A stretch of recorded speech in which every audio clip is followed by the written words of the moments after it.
Welcome class 12 to today's video lecture. Today we will proceed with the further modern scientific techniques of F.W. Taylor. तो class आज की हम technique start करेंगे standardisation and simplification से. But before proceeding with the technique, let me inform you at the end of the video lecture you will find a case study again which is a kind of your self assessment test जिसके case study based होगी हमारी last वाली class जिसके अंदर हमने functional foremanship करा and आज की क्लास की टेक्निक्स के ऊपर.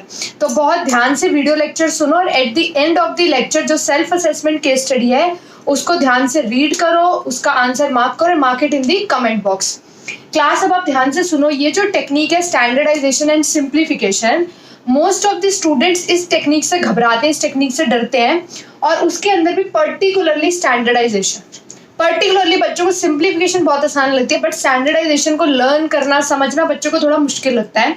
तो सबसे पहले हम इम्पोर्टेंटली फोकस स्टैंडर्डाइजेशन पे ही करते हैं क्योंकि अगर वो कॉम्प्लेक्स लगती है तो उसको ध्यान से उस पर टाइम को फोकस करना ज़्यादा इंपॉर्टेंट है. तो क्लास पहले स्टैंडर्डाइजेशन में मीनिंग समझो द वर्ड स्टैंडर्ड. तो क्लास स्टैंडर्ड वर्ड का मीनिंग क्या होता है? एक बेंचमार्क. बेंचमार्क का मतलब क्या होता है कि आपने फिक्स कर दिया कि ये जो मार्कर है सपोज इसकी जो हाइट है ना वो 12 सेंटीमीटर ही होगी. जो मार्कर का डायमीटर है ना सपोज करो वो आपका 5 मिलीमीटर ही होगा. जो मार्कर की कैप है ना और जो मार्कर की लेबलिंग है, मार्कर का डिजाइन, हर चीज का आपने एक बेंचमार्क फिक्स कर दिया.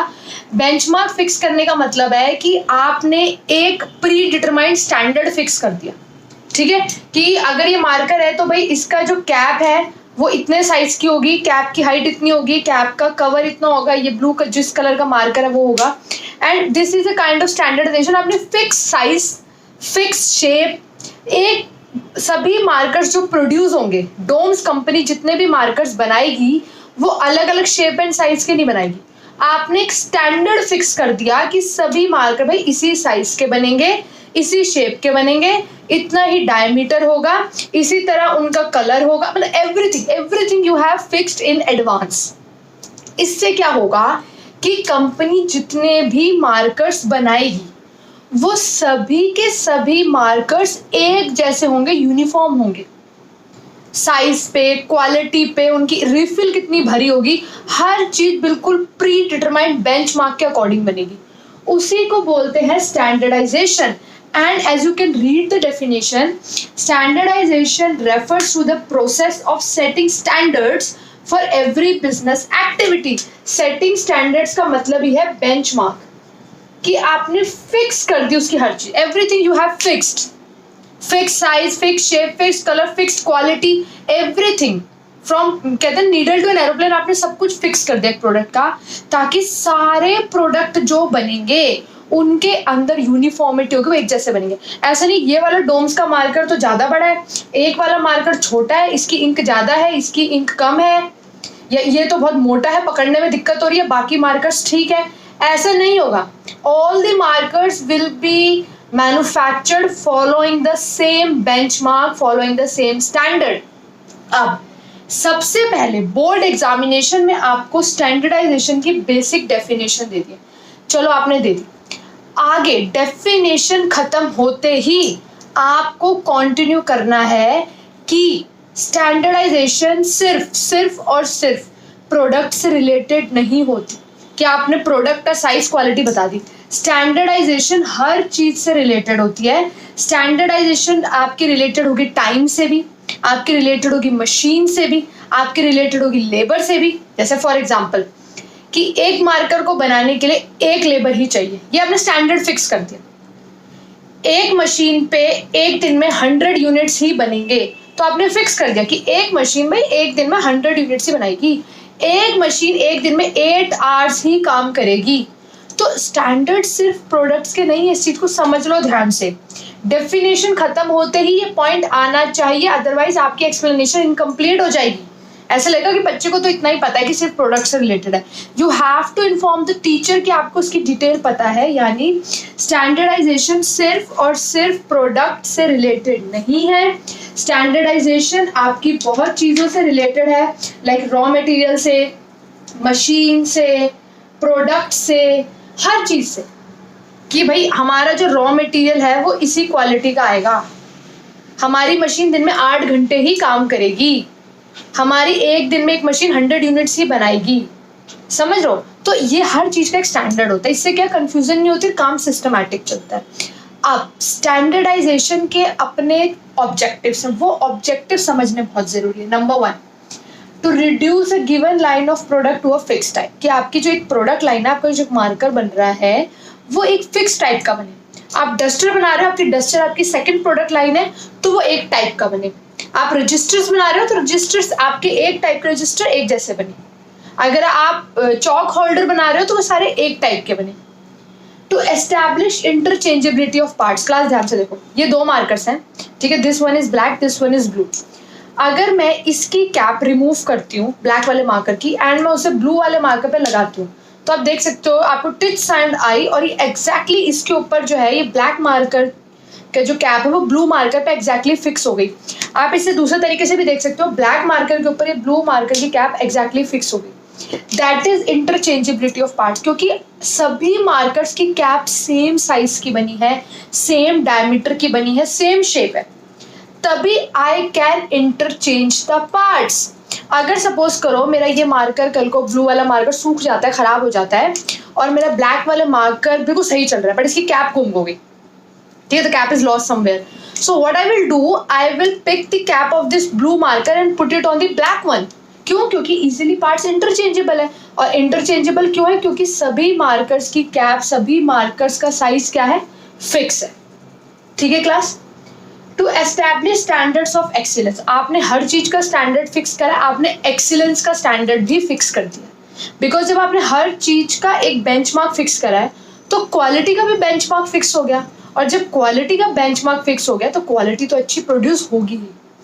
To establish standards of performance of man and machine, जो मैंने अभी बताया कि मशीन एक दिन में 100 यूनिट्स ही प्रोड्यूस करेगी, मशीन एक दिन में 8 आवर्स ही काम करेगी, एक पर्सन एक दिन में 20 यूनिट्स ही प्रोड्यूस करेगा।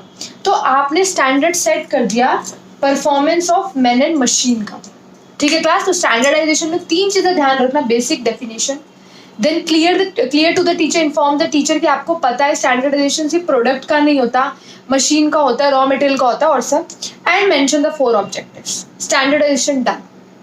सिंप्लीफिकेशन तो वैसे ही बहुत सिंपल है। सिंप्लीफिकेशन का सिंपल मतलब क्या होता है, it refers to elimination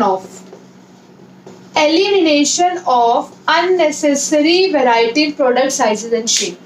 यानी कि क्लास ध्यान रखो, सिंप्लीफिकेशन का मतलब है यार सिंपल करो, don't make it complicated, simple तरीके से करो। सिंपल मतलब अगर आपका प्रोडक्ट अननेसेसरी वैरायटी प्रोड्यूस कर रहा है, अननेसेसरी आपने प्रोडक्ट्स को डाइवर्सिफाई कर रखा है, तो प्लीज अननेसेसरी वैरायटी को, अननेसेसरी साइजेस को एलिमिनेट कर दो। कोई फायदा नहीं उससे आपकी कॉस्ट बढ़ रही है और रिसोर्सेज वेस्ट हो रही है। जैसे इसका मैं आपको एक एग्जांपल देती हूँ, it's a real life example. 10 years back, Sunsilk was manufacturing shampoos in the following sizes. See, sachet जो आते हैं उनका, ठीक है, there was another sachet, there were 2 sachets, ये 1 रुपी का sachet था उनका, ये 3 रुपीज का था, ठीक है। Then they were manufacturing bottles of 4 different sizes। तो क्लास क्या हो रहा था, ये बॉटल आपकी 50 ml, ये 100 ml, ठीक है, ये उनकी थी 120 ml और ये थी 150 ml, ठीक है। सभी जो शैम्पूस थे वो डिफरेंट साइज की बॉटल्स में पैक होते थे। अब क्लास सनसिल्क ने क्या ऑब्जर्व किया कि जो लोग है ना, अगर वो सैशे खरीद रहे हैं तो वो ₹3 वाला सैशे यूज नहीं कर रहे। क्यों? क्योंकि इसमें शैम्पू एक जने के हिसाब से ज्यादा होता था और दोनों के हिसाब से कम होता था। भाई अगर एक इस सैशे को खोलेगा तो उसके लिए ज्यादा हो रहा था वो शैम्पू, तो they were happy with the ₹1 sachet. तो ये वैरायटी की सेल नहीं हो रही थी। दूसरा 100 मिलीलीटर, 120 मिली, 150, तो 120 की सेल नहीं हो रही थी। सनसिल्क को ऑब्जर्विंग कि लोग 1 रुपी वाला सैशे ले रहे हैं, 3 रुपीज वाला ले रहे हैं, 50, 100 या 150 मिलीलीटर की बॉटल परचेज कर रहे हैं। तो ये उनकी अननेसेसरी साइजेस थे, अननेसेसरी साइजेस ऑफ बॉटल्स, जिसका कोई काम नहीं था, नोबडी वाज परचेजिंग देम। तो सनसिल्क ने इन वैरायटी को क्या करा, एलिमिनेट कर दिया। क्यों?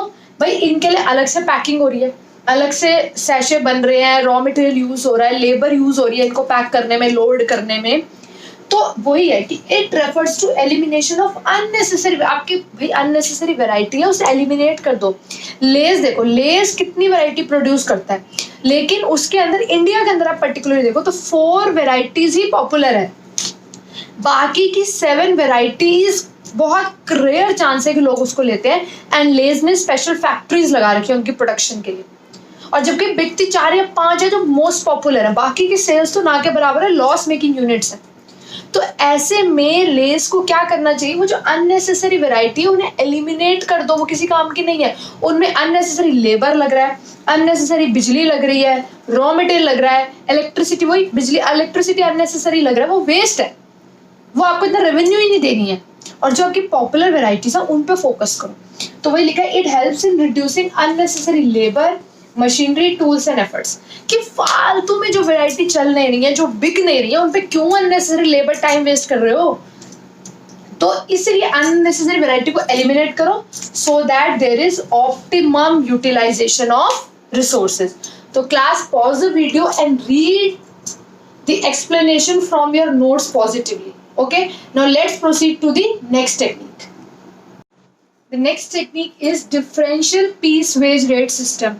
क्लास इस टेक्निक को बहुत अच्छे से समझना, क्योंकि ये टेक्निक आपके मोटिवेशन वाले टॉपिक यानी डायरेक्टिंग चैप्टर में भी इंक्लूडेड है। तो आप यहीं पे इसको समझ लोगे तो वहां पे उस टेक्निक को समझना बहुत ईजी हो जाएगा। क्लास ये बहुत सिंपल टेक्निक है समझने के लिए, कंप्लीटली लॉजिकल है, you can relate it to yourself. Taylor ने क्या बोला, what should a manager do, a company do, कि आप सबसे पहले एफिशिएंट वर्कर और इनएफिशिएंट वर्कर को डिफरेंशिएट करो। भाई जो एफिशिएंट वर्कर है, जो अच्छा काम कर रहा है, उसको ज्यादा सैलरी दो, ज्यादा वेजेस दो, और जो आपका इनएफिशिएंट वर्कर है उसको कम वेजेस दो। ये लॉजिकल स्टेटमेंट है and everybody can relate it to. अब इंट्रोडक्शन आपका कैसे बनेगा, सबसे पहले आपको ये समझाना होगा कि एफिशिएंट और इनएफिशिएंट वर्कर हम किस बेसिस पे डिसाइड करेंगे। टेलर ने उसका भी हमें क्राइटेरिया बताया कि एफिशिएंट वर्कर वो है तो who produces up to or more than the standard। Efficient worker आपका वो होता है जिसको आपने स्टैंडर्ड दिया, टारगेट दिया, जो उस टारगेट तक या टारगेट से ज्यादा प्रोड्यूस करेगा। इनएफिशिएंट वर्कर वो होता है who produces less than the standard। जो आपने उसको स्टैंडर्ड दिया उसने उससे कम बनाया। जैसे फॉर एग्जाम्पल कि मैं आपको स्टैंडर्ड दूं कि आपको भाई एक दिन में you have to produce 20 units, तो एफिशिएंट आप तब हो गए अगर या तो आप 20 या 20 से ज्यादा यूनिट्स प्रोड्यूस कर दोगे। इनएफिशिएंट आप हो गए अगर आप लेस देन 20 यूनिट्स प्रोड्यूस करोगे।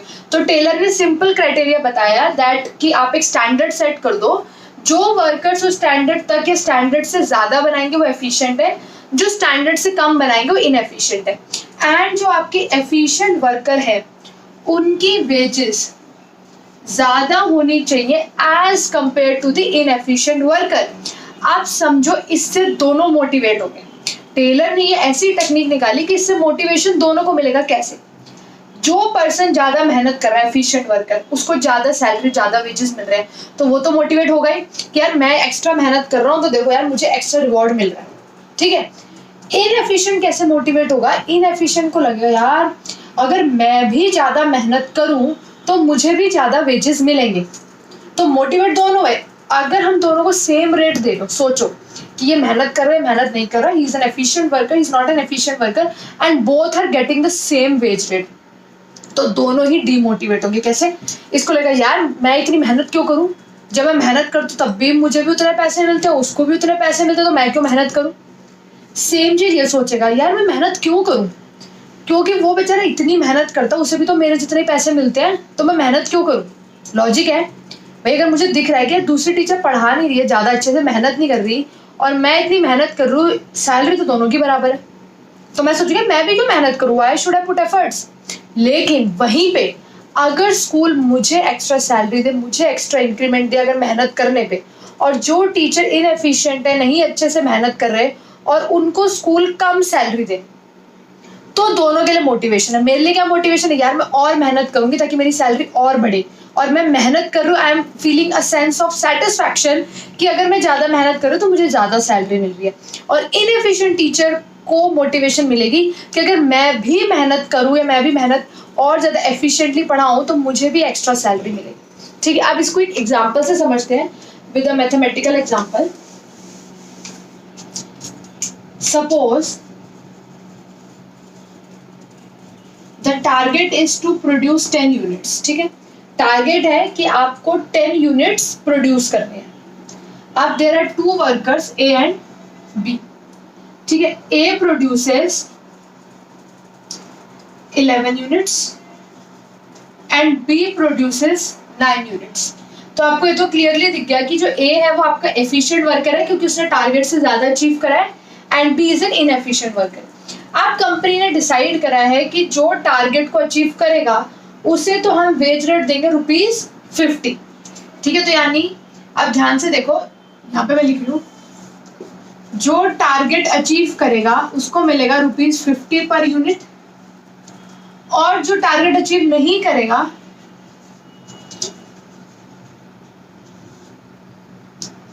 या non achievement of target, I am writing in short, तो उसको मिलेगा ₹40 पर यूनिट। ठीक है, तो अब ए के हिसाब से देखो, ए की वेजेस कितनी बनी, टारगेट अचीव करा है तो ₹50 पर यूनिट, ₹550। बी ने टारगेट नहीं अचीव करा, non achievement of target, inefficient worker, तो वेजेस मिल रहे हैं ₹40 के हिसाब से, तो 9 into 40 ₹360। There is a difference. I hope you can clearly see the difference. The difference is of ₹190. There is a clear difference of ₹190. And according to Taylor, mention this line in your exam, very important with along with this example. According to Taylor, this difference of ₹190 is enough for both of them to be motivated. ये इसके लिए भी motivated है, efficient worker ए motivated रहेगा, मैं मेहनत करूँ तो मुझे ₹190 एक्स्ट्रा मिले हैं। बी वुड गेट मोटिवेटेड कि अगर मैं भी ए की तरह मेहनत करूँ तो मुझे भी एक्स्ट्रा पैसे मिलेंगे। ठीक है, तो क्लास आपको एफिशिएंट इनएफिशिएंट को डिफाइन करना है। इंट्रोडक्शन में यू हैव टू मेंशन कि एफिशिएंट वर्कर की वेज रेट ज्यादा होगी, इनएफिशिएंट की कम होगी। You will quote an example, then mention this line compulsory, वरना एग्जाम्पल का कोई रोल ही नहीं है। एग्जाम्पल तभी इंपॉर्टेंट है व्हेन यू विल मेंशन कि according to Taylor this difference of ₹190 is enough to motivate both of them. Okay class, this technique clear? Now let's proceed to the next one. Method study is our next technique. Class, method study आपको समझने में बहुत आसानी होगी if you have already understood the principle of science not rule of thumb. कहीं ना कहीं ये स्टडी उससे ही रिलेट करती है। मेथड स्टडी का सिंपल मीनिंग क्या है, पहले कि किसी भी काम को करने के बहुत सारे मेथड होते हैं, बहुत सारे मेथड्स होते हैं, but we have to find one best method of doing a job. अब वो बेस्ट मेथड का मतलब क्या होता है, बेस्ट मेथड का मतलब होता है जिसमें प्रोडक्शन तो ज्यादा होगी और कॉस्ट कम होगी। As we can see, method studies conducted to find out one best method of performing a job. And best method का मतलब क्या है, which keeps production cost minimum and optimum utilisation of resources. Production cost आपकी कम से कम होगी और आपके रिसोर्सेज की यूटिलाइजेशन बहुत होगी, यानी प्रोडक्टिविटी ज्यादा होगी एंड कॉस्ट कम। क्लास, ये जो मेथड है, जो ये बेस्ट मेथड आप निकालोगे, ये आपको रूल ऑफ थंब से नहीं निकालना। रूल ऑफ थंब हम ऑलरेडी कर चुके हैं, यानी तुक्के नहीं मारने, आपको साइंटिफिक एनालिसिस, इन्वेस्टिगेशन और इवैल्यूएशन करनी है। उसके बाद लॉजिक्स पे बेस्ड आप एक बेस्ट मेथड निकालोगे। I am again repeating this important point कि ये जो बेस्ट मेथड है which would keep the production cost minimum, ये बेस्ट मेथड आपके तुक्कों से यानी रूल ऑफ थंब से नहीं निकलेगा। आपको साइंटिफिक एनालिसिस, इन्वेस्टिगेशन करनी होगी, then you will be able to craft out one best method of doing a job. जैसे कि एग्जाम्पल है, Taylor suggested the concept of assembly line production. Assembly line production, अगर आपने किसी भी ऑटोमोबाइल मैन्युफैक्चरिंग यूनिट को विजिट करा है तो आपको बहुत इजीली समझ आ जाएगा, अदरवाइज आप ध्यान से सुनो। असेंबली लाइन प्रोडक्शन में क्या होता है कि जैसे कार बनी है, सपोज एक कार बनी है, तो कार की बॉडी तैयार हो जाएगी, अंदर स्टीयरिंग कहीं और बन रहे हैं, देन आपकी सीट्स कहीं और बन रही हैं, आपका म्यूजिक सिस्टम कहीं और बन रहा है, गियर लॉक कहीं और बन रहा है, एंड आप सीक्वेंस वाइज उनको असेंबल करते जा रहे हैं, फाइनल कार प्रोड्यूस होगी। आप कभी भी कार मैन्युफैक्चरिंग यूनिट में देखोगे तो कहते हैं ना खांचा, एक कार की बॉडी तैयार हो जाती है और सीक्वेंस वाइज कार इधर से इधर, इधर से इधर, इधर से इधर, इधर से इधर मूव करती है एंड उसके पार्ट्स लगते चले जाते हैं। कार इधर है खाली, इधर आई स्टीयरिंग लग गया, इधर आई सीट्स लग गई, इधर आई तो गियर लग गया। तो इस तरह से ये एक असेंबली लाइन प्रोडक्शन है जिसमें सीक्वेंस वाइज आप एक सेमी फिनिश्ड प्रोडक्ट के अंदर डिफरेंट फिनिश प्रोडक्ट्स लगाते हो, असेंबल करते हो एक तरह से। I hope you can understand the meaning of assemble, कि अलग अलग जगह पार्ट्स बन गए, you are now assembling it, and assemble भी सीक्वेंस से करना। पहले स्टीयरिंग लगा, सीट्स लगी, समझ लो आप कि एक सीक्वेंस वाइज काम चल रहा है, ठीक है, वो है असेंबली लाइन प्रोडक्शन। तो जो असेंबली लाइन प्रोडक्शन जो टेलर ने इंट्रोड्यूस करी, specially in the Ford motor, जो फोर्ड मोटर आपने फोर्ड कंपनी सुनी है, ऑटोमोबाइल कंपनी, वो आज तक उस असेंबली लाइन प्रोडक्शन को यूज कर रहे। टेलर ने सबसे पहले इंट्रोड्यूस ही फोर्ड मोटर्स में की थी। The company is even now till date is using this technique is and is running successfully, ठीक है। तो क्लास आप असेंबली लाइन प्रोडक्शन का एग्जाम्पल जरूर कोट करोगे एग्जाम में, बाकी कुछ भी नहीं है, it's similar to science law rule of thumb. You have to calculate one best method of doing a job, दिमाग में रखो बेस्ट मेथड कैसे निकलेगा, साइंटिफिक एनालिसिस से, not rule of thumb, and then quote about the example of assembly line production. Now let's move to the case study section.